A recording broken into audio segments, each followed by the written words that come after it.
kepadanya. Nah, ini kalimat-kalimat yang selalu ada di dalam setiap muqaddimah, ucapan pujian kepada Allah Subhanahu wa taala dan permohonan ampun kepada Allah Subhanahu wa taala. Ya, karena perbuatan hamba itu terdiri atas dua hal. Apakah itu merupakan kebaikan? Kalau kebaikan maka kita meminta tolong kepada Allah. Kalau keburukan maka kita memohon ampun kepada Allah Subhanahu wa taala. Maka penulis di sini menggabungkan antara permintaan tolong kepada Allah dan permohonan ampun. Karena untuk kebaikan-kebaikan yang kita lakukan, kita meminta tolong kepada Allah. Untuk keburukan-keburukan yang kita lakukan, kita bertaubat dan memohon ampun kepada Allah Subhanahu wa taala.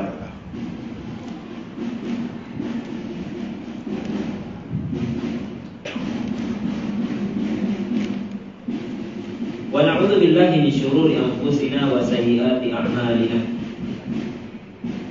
Dan kami berlindung kepada Allah Subhanahu wa taala dari keburukan jiwa dan kejelekan amalan kami.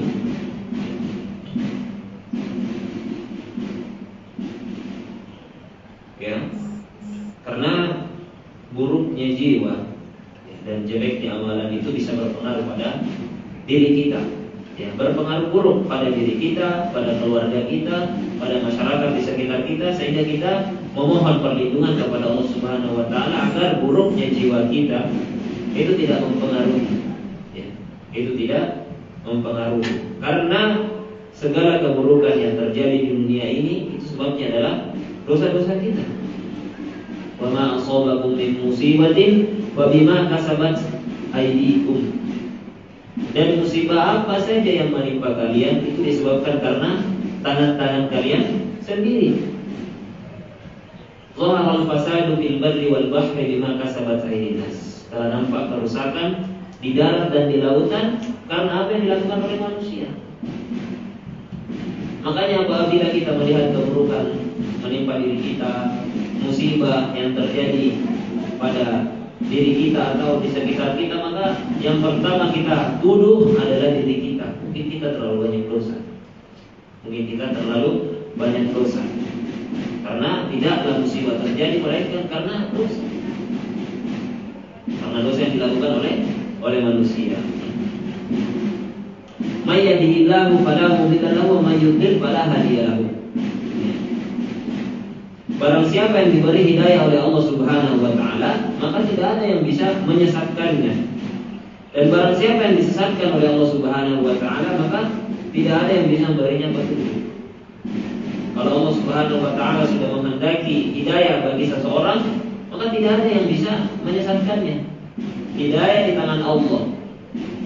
Karena itu, siapa yang tidak dikehendaki hidayah oleh Allah, maka tidak ada yang bisa memberinya hidayah. Hidayah itu di tangan Allah, bukan di tangan manusia. Kita hanya bisa memberikannya bimbingan, mengarahkannya, mengajaknya untuk ikut pengajian, taklim dan seterusnya. Tetapi hidayah itu hanya di tangan Allah Subhanahu wa taala. Jadi namanya nasihat, tugas kita hanya menyampaikan. Adapun Allah menggerakkan hatinya atau tidak, urusan Allah Subhanahu wa taala. Kita hanya bisa share kajian misalnya, kita hanya bisa mengajaknya untuk datang. Benar-benar datang atau tidak, itu terserah Allah Subhanahu wa taala. Ya. Karena itu urusan hidayah. Hidayah itu di tangan Allah Subhanahu wa taala. May yahdihillahu fahuwal muhtadi. Allah Subhanahu wa taala berfirman, siapa yang diberi hidayah oleh Allah Subhanahu wa taala, maka dialah yang akan mendapat petunjuk. Baik. Kemudian penulis mengatakan wa asyhadu an la ilaha illallah wahdahu la syarika lahu wa asyhadu anna Muhammadan abduhu wa rasuluh. Ini muqaddimahnya kita bahas dari muqaddimah. Dari kata pengantar. Aku bersaksi bahwasanya tiada sesembahan yang berhak disembah melainkan Allah Subhanahu wa taala. Tiada sekutu baginya, dan aku bersaksi bahwasanya Muhammad adalah hambanya dan rasulnya. Hambanya dan rasulnya. Nah, inilah yang disebut dengan khutbatul hajah, ya. Khutbatul hajah, ya.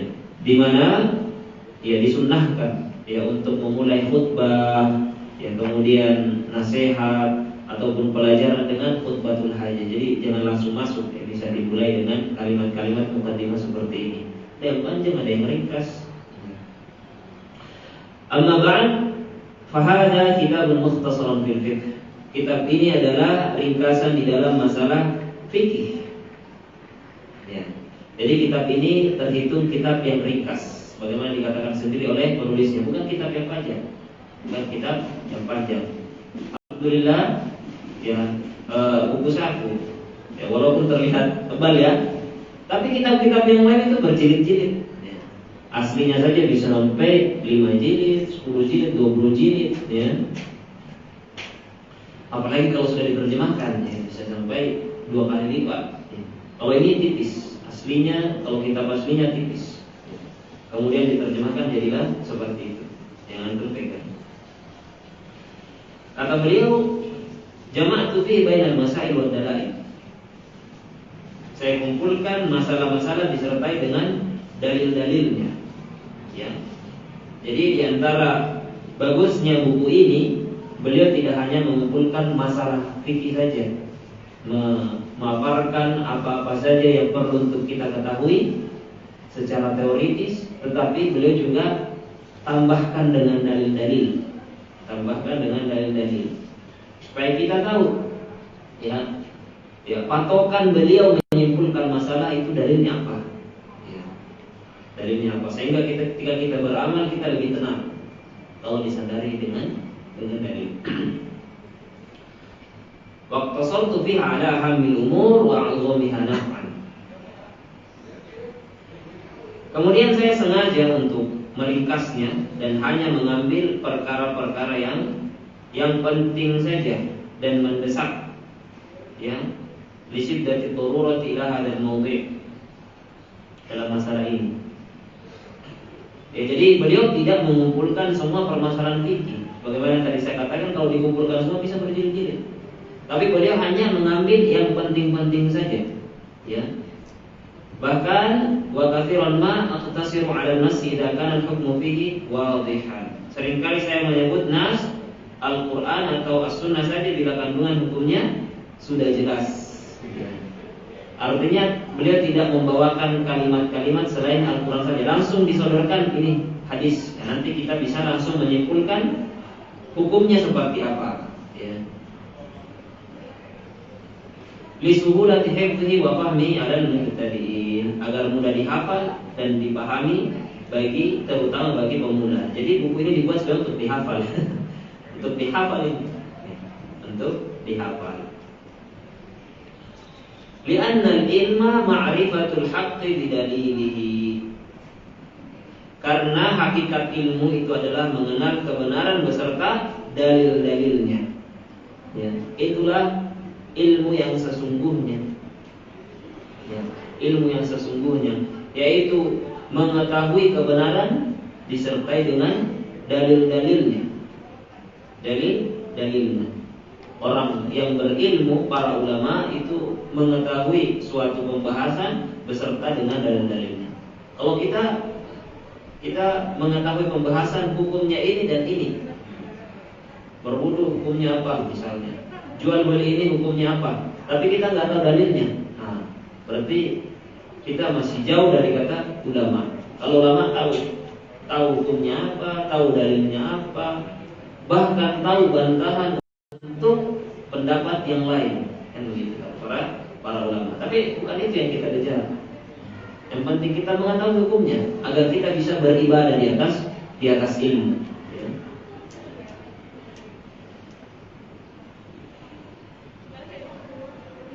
Wal fiqhu ma'rifatul ahkami syar'iyyati al-far'iyyati bi adillatiha min al-kitab was sunnati wal ijma'i wal qiyas as-sahih.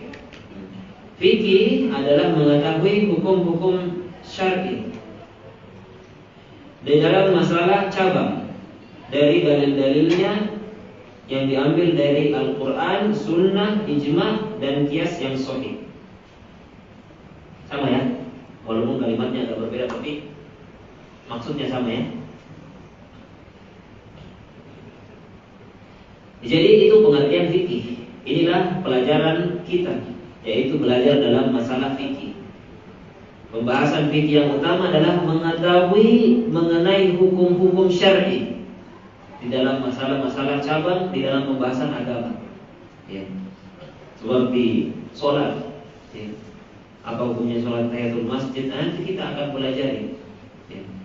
Bukan di dalam masalah-masalah pokok. Masalah pokok itu maksudnya akidah, berupa keyakinan, ya, tentang keimanan kepada Allah, keimanan kepada malaikat, bukan. Tapi yang kita pelajari dalam masalah cabang yaitu amalan ibadah yang nampak, yang zahir. Salat kita, zakat kita, wudu kita, jual beli kita, hukum nikah, bagaimana aturan di dalam menikah, bercerai dan seterusnya, itu dibahasnya di dalam buku fikih. Ya. Yang mana pembahasan-pembahasan fikih tersebut diambil dari dalil-dalil Alkitab, yaitu Al-Quran yang pertama, kemudian As-Sunnah yang kedua, ya. Dan inilah dua landasan dalil yang paling utama, ya. Dalil syar'i yang paling utama, ya, Al-Quran dan hadis. Al-Quran adalah perkataan Allah Subhanahu wa taala, hadis adalah perkataan Nabi sallallahu alaihi wasallam. Dari dua sumber dalil inilah disimpulkan berbagai macam hukum. Nabi mengatakan ini, oh berarti seperti ini hukumnya. Allah mengatakan ini, oh berarti seperti ini hukumnya. Ya. Karena itu tugas kita adalah kembali kepada Al-Quran dan hadis. Allah Subhanahu wa taala berfirman, "Fa in tanaza'tum fi syai' farudduhu ila Allah wa Rasul." Kalau kalian berselisih dalam satu hal, maka tinggal kembalikan saja kepada Allah Subhanahu wa taala dan Rasulnya. Coba lihat mana yang punya dalil. Siapa yang punya dalil dalam masalah ini? Kalau berdebat dalam masalah agama, coba lihat siapa yang punya dalil. Mana dalilmu? Tinggal tanyakan itu saja. In kuntum tu'minuna billahi wal yawmil akhir. Kata Allah, kalau kalian benar-benar beriman kepada Allah dan hari akhir. Ini. Kemudian juga dikatakan di antara dalil lain, yaitu dalil yang sifatnya ikut saja, yaitu ijma, kesepakatan kaum muslimin, dan kias yang sahih. Kias itu semacam timbangan, ya, dikiaskan. Baik. Kemudian penulis mengatakan wa aqtasiru ala al-adillatil mashhurati. Kemudian, ya, di dalam kitab ini saya hanya mencantumkan dalil-dalil yang telah masyhur saja. Karena dalil itu ada banyak, ya, tapi beliau hanya memilih sebagian dalil saja. Kenapa? Khaufan minat tatwil. Ya. Supaya menghindari, ya, berpanjang lebar. Wa idza kanatil mas'alatu khilafiyan, kalaupun seandainya pembahasan tersebut khilafiyah, artinya terjadi perbedaan pendapat di dalamnya, maka ikhtasartu 'ala al-qaul alladhi tarajjaha indi. Maka aku akan memilih pendapat yang rajih, yang lebih kuat menurutku. Jadi kalau harus kita pahami, ya, bahwasanya di dalam masalah fikih itu sering terjadi perbedaan pendapat. Ya. Karena itu dijumpai berbagai macam mazhab. Ya, ada mazhab Syafi'i, ada mazhab Maliki, Hanafi, Hambali. Nah, itu biasa. Di tengah para ulama terjadi perbedaan pendapat. Ya. Karena itu tugas kita adalah mengikuti pendapat guru kita menguatkan apa, ya sudah, kita sanggupnya itu. Atau pendapat ulama yang kita anggap lebih benar misalnya. Ya. Tanpa merendahkan pendapat lain. Nah, yang menjadi masalah di zaman sekarang adalah apabila hal tersebut memang suatu perbedaan pendapat yang bisa ditolerir, kalau kita mengambil pendapat A, kemudian lantas kita mencela pendapat B, itu yang keliru. Kaidahnya dalam masalah ini, kita mengambil pendapat A, pendapat B kita hormati. Ya. Karena itu seringkali kita mengetahui perbedaan pendapat itu lebih menenangkan hati kita. Ya. Kita tahu, oh ada juga dalilnya. Maka kita lebih bisa mentolerir, ya, amalan yang dipraktekkan oleh orang lain, walaupun amalan tersebut tidak kita amalkan. Ya. tidak kita amalkan. Ya, belum tentu juga misalnya semua ada dalilnya. Namanya perbedaan pendapat itu, ada perbedaan pendapat yang kuat, artinya dia juga punya dalil, ada juga perbedaan pendapat yang lemah. Ya, tidak dibangun di atas dalil, ada juga. Ya. Dalam masalah ini bukan tugas kita sebagai penuntut ilmu, ini tugasnya para ulama untuk menghukumi apakah amalan ini benar ataukah tidak. Ya. Paling tidak kalau kita paham dengan kaidah ini, ya, hati kita lebih lapang ya, untuk menerima yang namanya perbedaan pendapat. Nah, ini dalam masalah fikih akan kita sering jumpai hal tersebut. Ya. Kemudian beliau membawakan di sini tentang jenis-jenis hukum. Ya, tentang jenis-jenis hukum. Dikatakan oleh beliau al-ahkamu al-khamsatu. Hukum syar'i ada 5. Apa saja itu? Wajib, kemudian haram, kemudian makruh, kemudian sunnah dan mubah. Jadi 5 hukum. 5 hukum syar'i. Ya. Segala sesuatu yang ada di dalam agama kita ya, kembali kepada salah satu dari 5 hukum ini. Apakah hukumnya melakukan ini itu wajib ataukah sunnah? Hukum melakukan itu haram atau mubah? Ya, kembali kepada 5 ini. Jadi ada 5 hukum syar'i. Wajib, kemudian lawannya haram, kemudian di bawahnya lagi makruh, lawannya sunnah, kemudian mubah.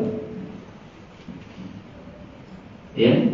Nah, apa pengertiannya? Kita baca pengertiannya ya. Wajib huwa ma usiba fa'iluhu wa uqiba tarikuhu. Sesuatu yang apabila dikerjakan akan mendapatkan pahala, dan apabila ditinggalkan akan mendapat dosa. Ya, dosa. Jadi itu salah satu pengertian dari wajib. Ya. Misalnya sholat fardu hukumnya wajib. Apa maknanya? Berarti kalau kita laksanakan sholat wajib tersebut mendapat pahala. Kalau kita tinggalkan mendapat dosa. Ya tentu saja mendapat pahala di sini kalau memang kita niatkan ya, harus diniatkan. Kalau nggak diniatkan ya nggak dapat pahala juga. Ya. Baik. Kemudian berikutnya haram. Haram itu lawannya, lawan dari wajib. Maksudnya adalah apabila ya dilakukan ya atau ya apabila dilakukan mendapat dosa, apabila ditinggalkan mendapat pahala. Ini haram. Ya, ini haram. Misalnya minum misalnya berzina hukumnya haram. Kalau misalnya ya kita lakukan maka tentu berdosa. Kalau kita tinggalkan ya tergantung meninggalkannya seperti apa. Kalau kita tinggalkan ya di depan kita memang meminta kita untuk berzina, kalau kita tinggalkan maka pada saat itu mendapat pahala. Ya. Bukan berarti setiap kita tidak berzina, tidak. Setiap tidak berzina mendapat pahala, tidak serta-merta seperti itu ya. Tidak serta-merta seperti itu. Mencuri itu berdosa, haram. Apabila dilakukan berdosa. Apabila ditinggalkan mendapat pahala. Maksudnya ditinggalkan ketika kita sebentar lagi mencuri kemudian kita tinggalkan karena Allah Subhanahu wa taala, misalnya tiba-tiba ingat di depan kita udah ada uang 200.000. Set, enggak jadi dia kita ambil. Kita tinggalkan karena Allah, nah maka pada saat itu kita mendapatkan pahala. Ya. Begitu ya. Kemudian itu yang kedua tadi. Wal makruh adalah apa yang diberi pahala bagi yang meninggalkannya. Apa yang diberi pahala bagi yang meninggalkannya. dan yang melakukannya tidak berdosa. Tidak berdosa. Misalnya, ya,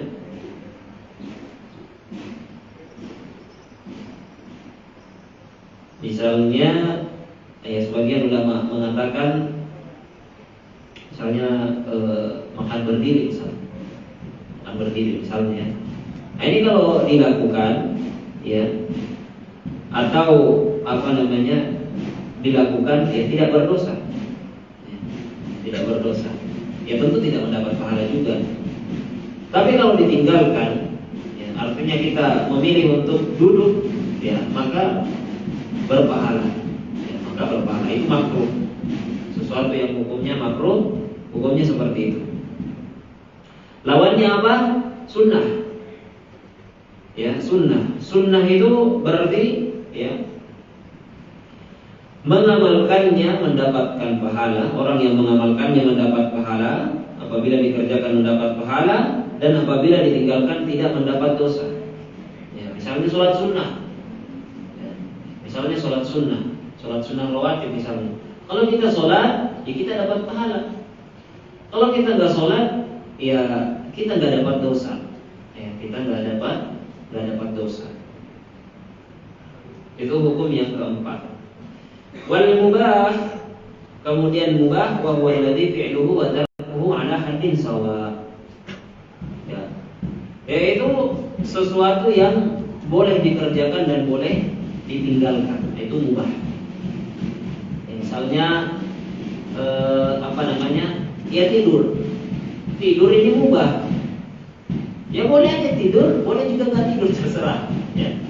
Artinya tidak mendapatkan pahala orang yang melakukannya, orang yang meninggalkannya tidak mendapatkan dosa. Ya, tidak mendapatkan dosa. Makan, ya, makan. Hukum asalnya makan itu mubah. Jadi kalau mau makan silakan, tidak berpahala. Kalau nggak mau makan ya silakan, tidak berdosa. Kecuali kalau makan di bulan Ramadan, nah ini jadi haram hukumnya. Makan di situ hukumnya haram. Tapi hukum asalnya makan itu mubah. Walaupun sesuatu yang mubah itu bisa menjadi berpahala ketika dia menjadi sarana menuju suatu ibadah. Ya. Misalnya makan itu bisa jadi berpahala apabila dengan makan tersebut kita niatkan untuk semakin semangat di dalam beribadah. Nah, ini.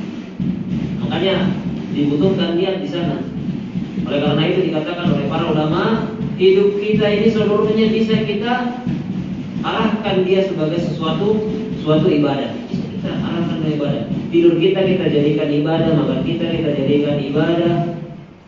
Tidur kita jadi ibadah kapan? Kalau kita niatkan dia dengan tidur tersebut, nanti sholatnya lebih bertenaga.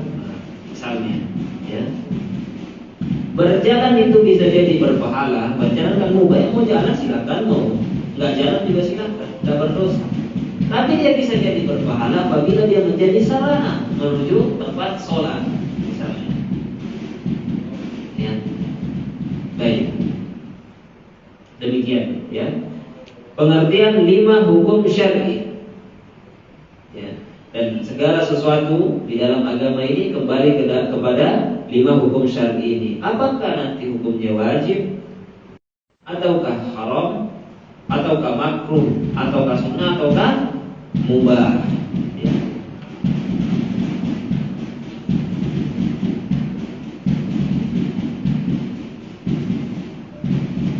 ويجب على المكلف أن يتعلم oleh penulis أن يتعلم منه كل ما يحتاج إليه في عباداته ومعاملاته وغيرها.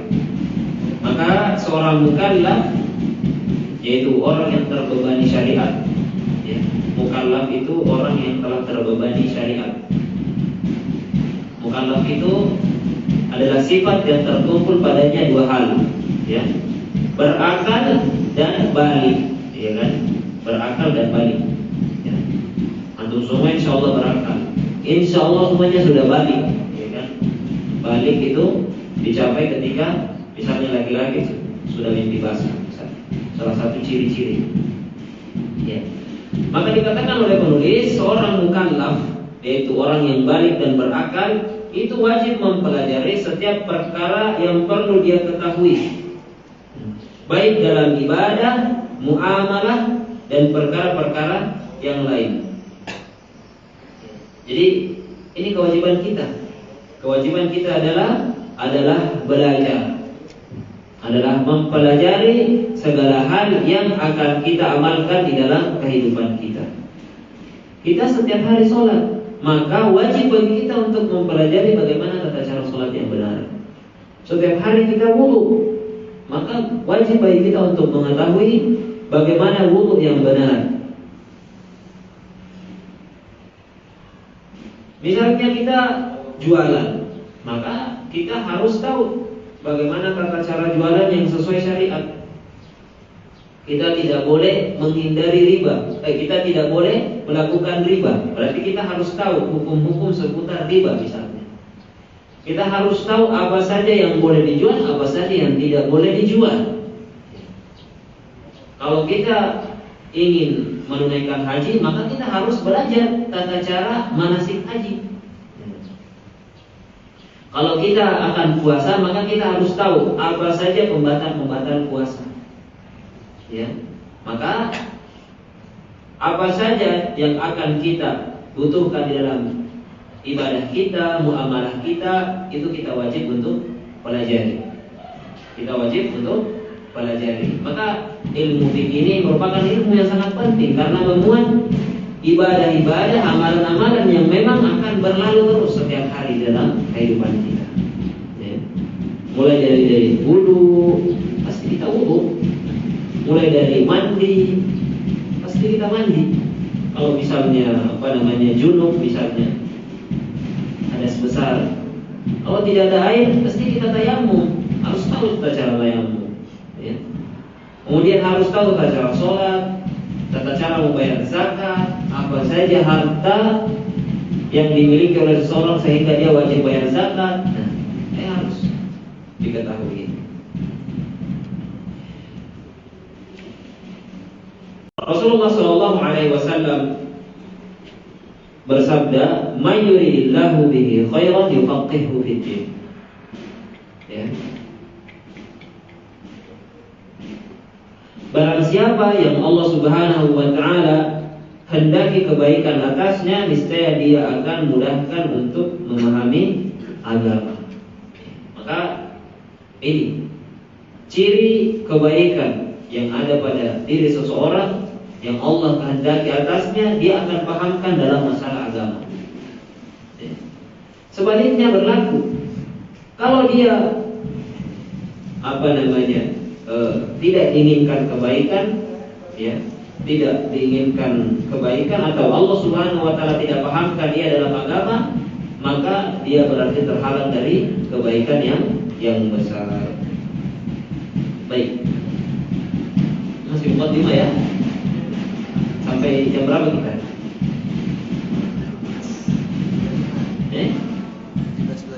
11.25 ya? Baik.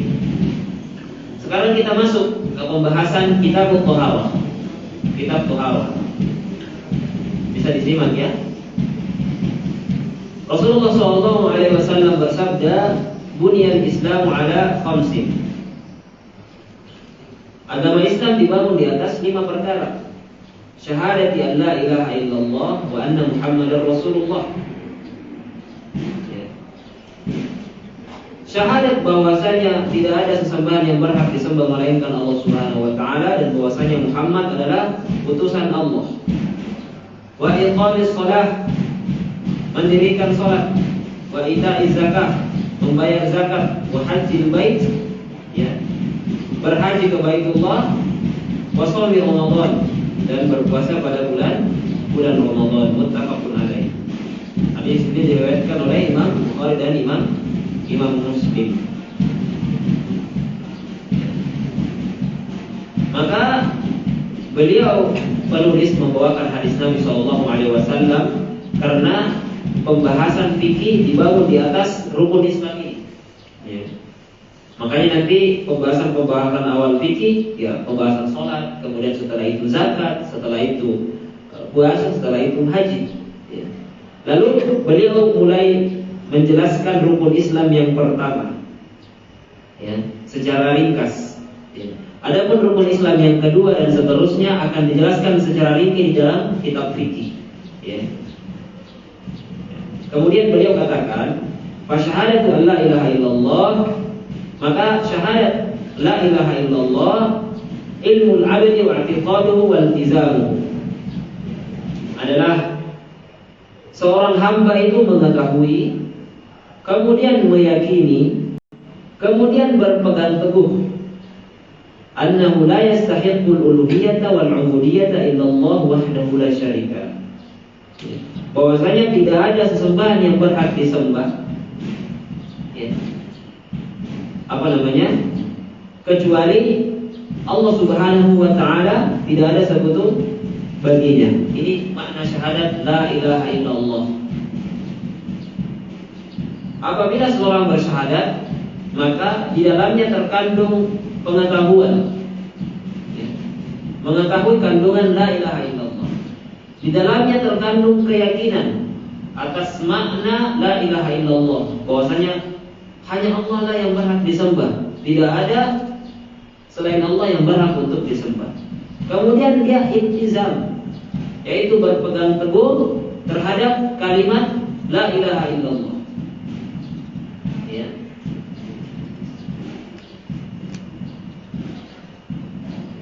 Karena itulah wajib bagi seorang hamba untuk mengikhlaskan, ya, ketaatan di dalam menjalankan seluruh perintah agama untuk Allah Jalla wa'ala, wa an la yusyrika bihi syai'an fi jami'i umurid din. Ya. Mana tadi? Ya, di dalam baik berupa ibadah lahir ataupun batin, seluruhnya untuk Allah Subhanahu wa taala semata, dan tidak menyekutukannya dengan apapun dalam semua perkara. Jadi ini konsekuensi syahadat. Ya, konsekuensi syahadat. Kalau kita mengaku bersyahadat la ilaha illallah, berarti kita harus mengikhlaskan seluruh amalan ibadah kita untuk Allah Subhanahu wa taala. Baik ibadah tersebut, ibadah yang zahir maupun batin, seluruhnya ditujukan untuk Allah Subhanahu wa taala. Karena kita yang bersyahadat, berarti kita harus memegang erat konsekuensi tersebut. Dan kita tidak boleh menyekutukan Allah dalam ibadah apapun.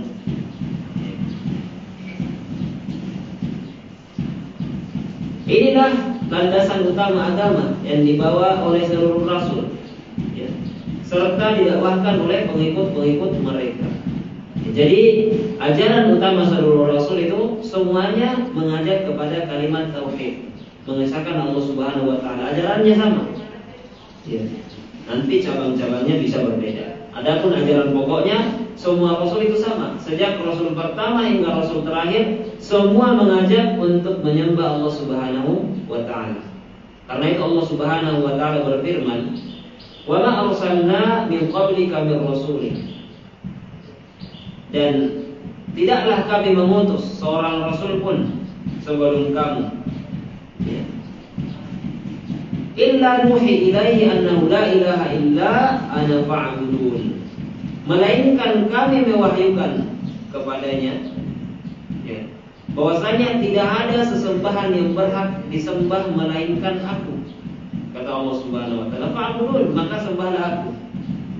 Kata Allah di sini bahwasanya tidak ada seorang rasul pun yang diutus ke muka bumi ini melainkan membawa ajaran ini, membawa seruan ini, seruan untuk beribadah, ya, kepada Allah Subhanahu wa taala semata dan tidak menyekutukannya.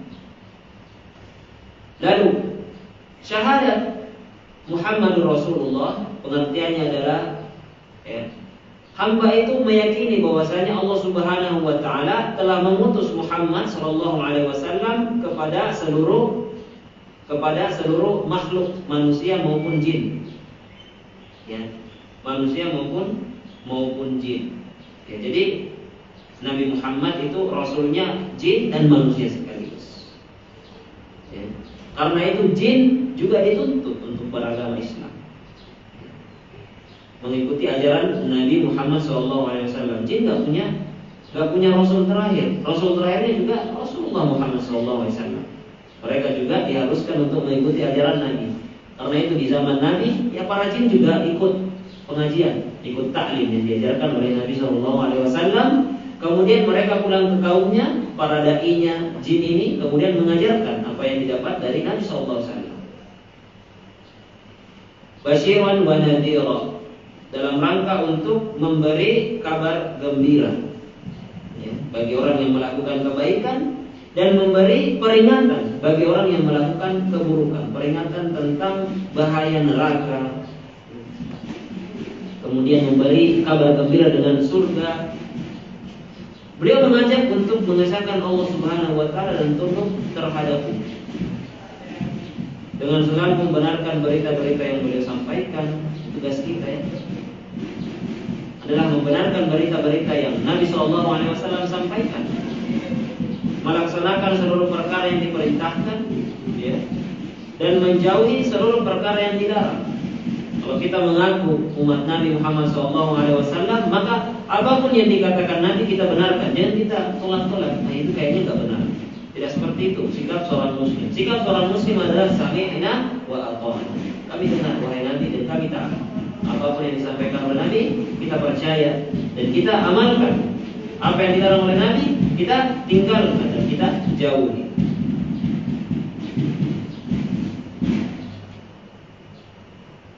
Karena kunci kebahagiaan dan kemaslahatan di dunia maupun di akhirat hanyalah dengan mengimani serta mentaati beliau. Ini, kalau mau menjadi orang yang bahagia, ikuti apa kata Nabi. Ikuti syariat Nabi Muhammad SAW kalau ingin berbahagia di dunia maupun di akhirat. Allah Subhanahu wa Ta'ala berfirman, "Man 'amila shalihan min dzakarin aw untha falanuhyiyannahu hayatan thayyibah." Barang siapa yang beramal saleh, baik laki-laki maupun perempuan, kemudian dia beriman, maka kami akan berikan dia kehidupan yang baik di dunia dan di akhirat. Jadi kunci kebahagiaan di dunia dan di akhirat itu mudah. Kita beriman dan kita beramal saleh. Kita beriman dan kita beramal saleh. Sederhana. Kebahagiaan tidak diukur dari harta. Betapa banyak orang yang banyak hartanya tapi tidak bahagia. Karena kebahagiaan itu letaknya ada di hati. Yang memberikan kebahagiaan adalah Allah Subhanahu wa Ta'ala. Kalau Allah Subhanahu wa Ta'ala menghendaki kebahagiaan itu masuk ke dalam hati seseorang, maka dia akan bahagia. Walaupun kemiskinan merajalela, ya, BBM merajalela, ya, kalau Allah menghendaki kebaikan, insya Allah kita tetap bahagia. Ya.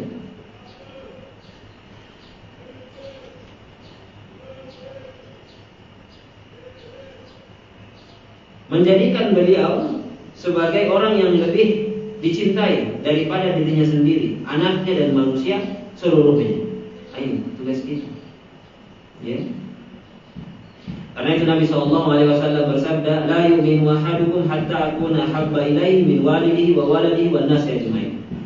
Tidak sempurna iman salah seorang di antara kalian sampai aku lebih dicintainya dari bapaknya, ibunya, anaknya dan seluruh manusia. Kalau kita ingin sempurna imannya, kita cintai Nabi dengan kecintaan yang sempurna. Allah Subhanahu wa Ta'ala memberikan kepada beliau mukjizat-mukjizat yang menunjukkan kebenaran risalah beliau. Jadi Nabi SAW itu punya banyak mukjizat. Mukjizat terbesarnya Al-Quran. Mukjizatnya ada banyak. Dan juga ilmu yang begitu sempurna. Petunjuk, kasih sayang, kebenaran dan segala sesuatu yang membawa kemaslahatan hidup di dunia maupun di akhirat. Dan mukjizat terbesar yang dianugerahkan kepada beliau adalah Al-Quranul Azim, ya, Al-Quran yang mulia.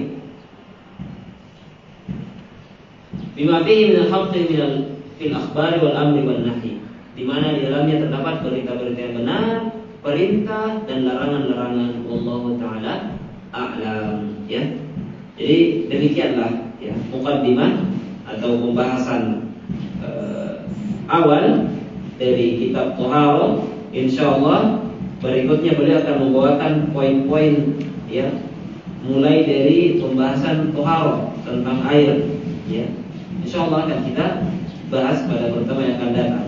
Jadi pertemuan ini nampaknya kita baru bisa mencapai pembahasan muqaddimah atau pengantar saja. Insyaallah nanti detail pembahasan fikih akan kita mulai pada pertemuan yang akan datang di pasal ya, pasal berikutnya.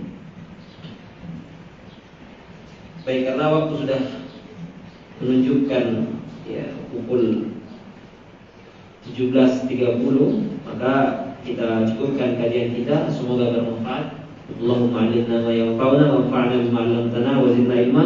Subhanakallahumma bihamdika asyhadu an la ilaha illa anta astaghfiruka wa atubu ilaik.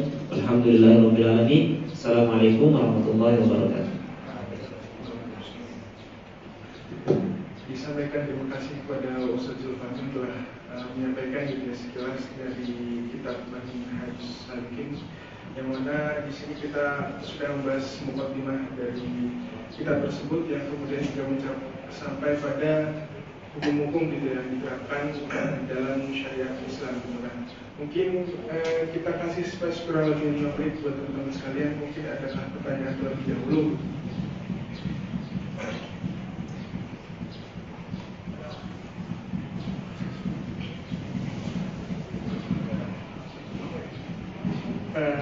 Ini saya izin aja ya.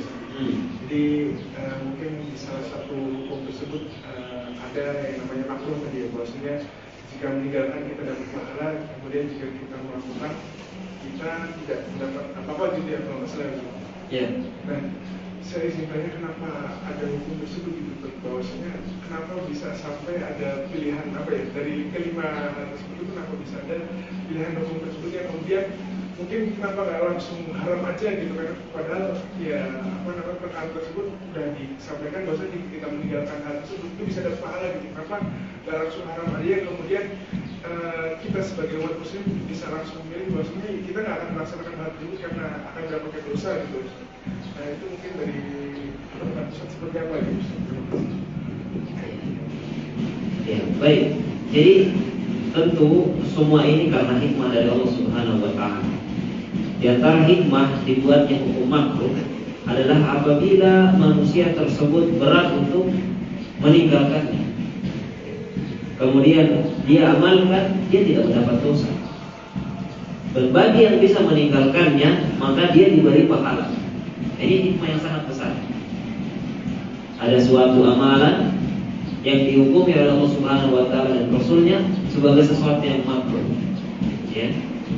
Yang terbaik adalah meninggalkannya. Tetapi sebagian jiwa manusia itu ditolerir. Ada jiwa-jiwa, ada jenis-jenis manusia yang tidak bisa meninggalkan amalan seperti ini. Ya. Ya. Karena ada hawa nafsu atau ada tarikan dari dirinya tidak bisa meninggalkan amalan ini. Atau ada keadaan-keadaan yang mengharuskan dia untuk melakukan hal tersebut. Maka pada saat itu dia melakukannya, dia tidak berdosa, kan begitu makruh ya. Apabila dilakukan dia tidak berdosa. Tetapi bagi seorang hamba yang dia benar-benar bisa meninggalkannya, karena makruh itu sesuatu yang dilarang, tapi derajatnya tidak sampai haram, maka dia akan diberikan ganjaran pahala. Maka ini hikmah besar. Andai saja segala sesuatu itu adalah wajib dan haram, nah mungkin kehidupan kita agak berat. Tapi dengan hikmah dan kebijaksanaan dari Allah Subhanahu wa taala, Allah membagi berbagai macam ya, aktivitas manusia menjadi 5 hal. Dan banyak sekali yang mubah, sehingga Allah izinkan kita. Mau kita makan, silakan makan, tidak berdosa. Mau kita tidur, silakan tidur. Mau kita jogging, silakan jogging. Semua itu mubah. Mau kita berpakaian seperti ini, semua mubah. Yang penting menutupi aurat misalnya. Ya. Andai saja semua wajib, semua haram, maka akan sulit kita menjalani kehidupan. Nah, itu hikmah dari Allah Subhanahu wa taala. Baik. Baik, syukur atas jawabannya. Mungkin dari teman-teman ada. Oke. Berhubung ini ya, beberapa teman-teman juga mungkin ada yang sedang puasa Senin Kamis, maka untuk bersiap-siap berbuka puasa, maka kita tutup saja majelis pada sore hari dengan baca hamdalah dan juga kafaratul majlis. Alhamdulillah, subhanallahumma wa bihamdika, asyhadu an la ilaha illa anta, astaghfiruka wa atubu ilaik.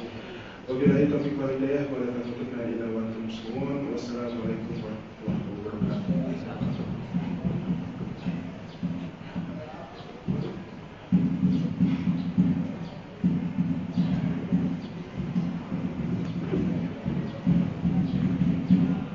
Baik, bismillahirrahmanirrahim. Untuk para jamaah silakan untuk mengambil tempat di nanti akan diarahkan oleh takmir masjid untuk mengambil tempat dan juga makanan yang akan disediakan. Kemudian ada sedikit informasi bagi para jamaah yang ingin